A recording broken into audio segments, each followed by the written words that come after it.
Už sedím v aute smerom do mojej rodnej dediny a o tom vlastne bude celé toto video. Briežok.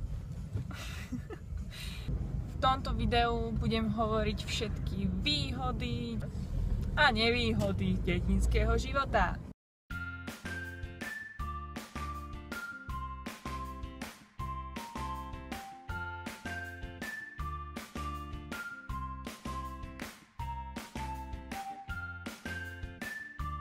Takže som doma.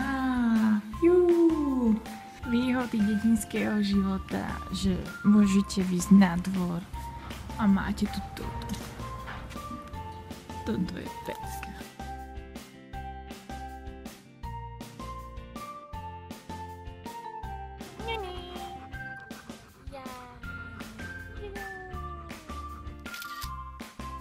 Na dedine nájdete aj najkrajšie kvety. Dnes sa môžete len tak húpať. Dnes si môžete čokoľvek dopestovať. A nepočujete tu žiadne električky, ani autá. To nebolo auto.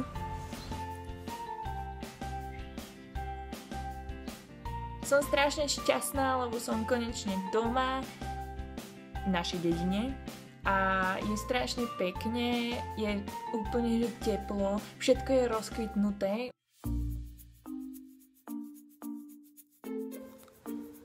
Doma sa môžete zobudiť a nepočujete žiadne zvuky ulice, žiadne stroje, žiadne nič a môžete spať dlho.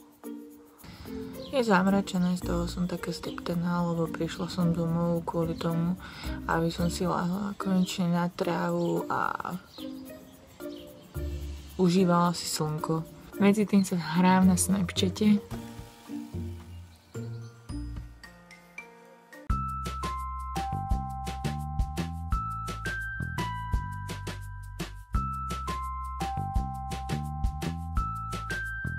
Sme na konci dediny. V meste nemôžete len tak zbadať zajaca. Uteká! Teraz máme výhľad na Atómku. Áno, prší. Zaklikla som to. Takže musela som si odtrhnúť do poľnej kytičky. Za dedinou rastie vrba. A nájdeme tu aj Kamilku.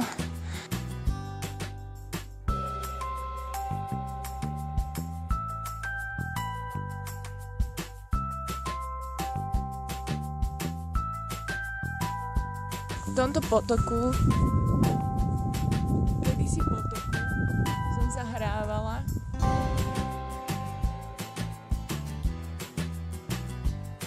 V meste nemôžete ani vidieť párovody. Párovody sa volajú preto, lebo ide cez ne para. Toto je starý mlyn a to v meste nenájdete.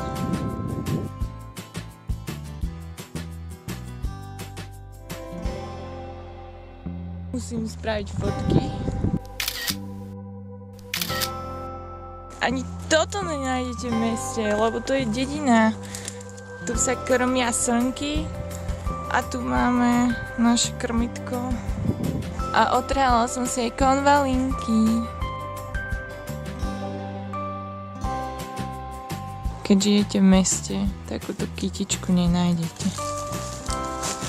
Ešte prednedávnom tu tiekla voda a je to vyschnuté.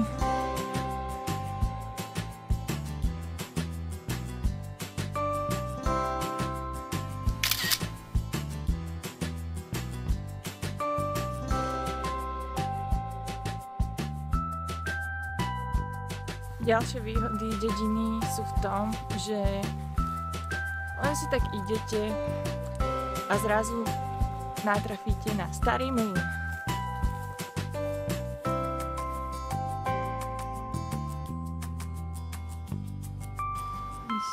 A tuto mleli Škoda, že to tu nie je zreštaurované. A toto je vlastne chatka pre našich polovníkov, kde mávajú vlastné party. Kedysi sme tu so sestrou robili pár fotiek. Takéto. Nie je len taká obyčajná chatrč polovníkov, kde usporiadajú svoje party. To je ich svetina. Moja kytička zvednutá. No, majú to tu pekné. Ja teba nie. Len tak rastie orgovan, ktorý si môžete odtrhnúť. Trhaj, trhaj, trhaj. Našli sme aj fialový orgovan.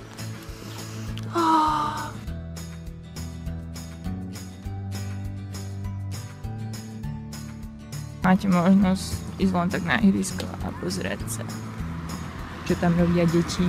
Ste na dedine, tak na ulici nestretnete nikoho, lebo je jar a všetci makajú, alebo sú na ihrisku.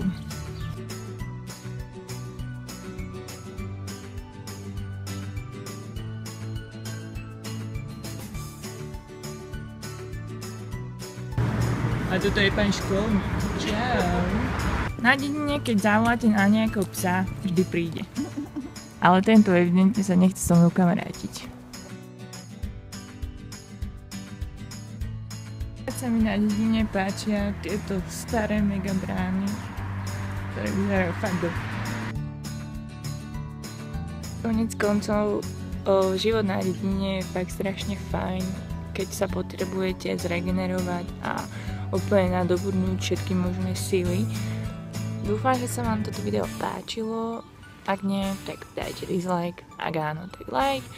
A pozrieme všetkých prívržencov dediny.